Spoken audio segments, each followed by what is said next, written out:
How do Australians feel about Aboriginal people? And why Aboriginals are treated so badly in Australia? People on Quora are sharing their thoughts. It is important to recognize that attitudes can vary widely among different groups within Australia. So why are Aboriginal people treated so badly in Australia? Ryland shared his thoughts. I moved from a part of Australia with next to no Aboriginal population to a suburb of Perth with a sizable community and got a real shock. I was horrified and being advised to keep away from them.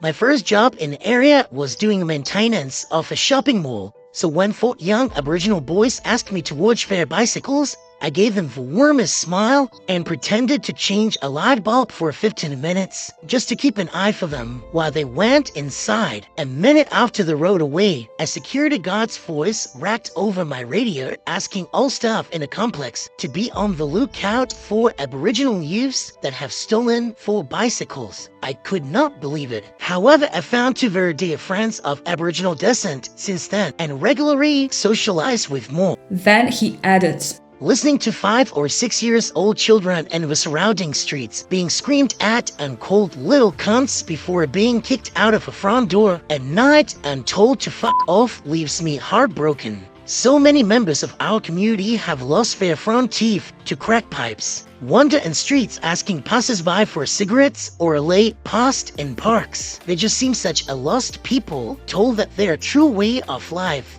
is forever stolen from them by the children of the invaders all around them. I hope the elite Aboriginal athletes are inspiring a new generation to stay in school, work hard, and chase after their dreams. Because in the meantime, the current antisocial perspective and way of life of so many Aboriginals is another big part of a wedge between us. Another person from Quora shared her point on if Aboriginal should receive a special treatment from government in Australia, and that's what she said. As an Indigenous Australian myself, I have never understood the Aboriginal identification boxes within schools and the workplace. They are literally the definition of systemic special treatment. As for a student whose Aboriginal mother doesn't choose to tick the boxes because she can in fact pay the full school fees as a single mom, it is an insult. Those identification boxes imply 2 things. 1, that Indigenous Australians need extra assistance, and 2, that they are somehow always at social economic disadvantage. And that itself creates division between Australians. What is not very well known is that schools actually receive separate funding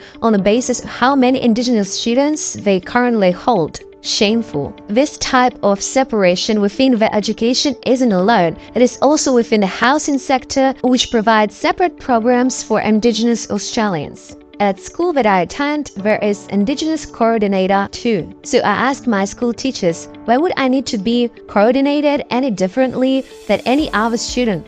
To no surprise, I could not get an answer. These divisive identification boxes contradict the Australian values of the fair go and led to preferential treatment on the basis of ethnicity within school admissions, the workplace and housing sector. The constant separatism of Indigenous Australians needs to be stopped. We are Australians too. So it was 2 opinions regarding a matter of white Australian and Aboriginal Australian. If you have something else to add, please share in comments below, and I'm gonna see you next week.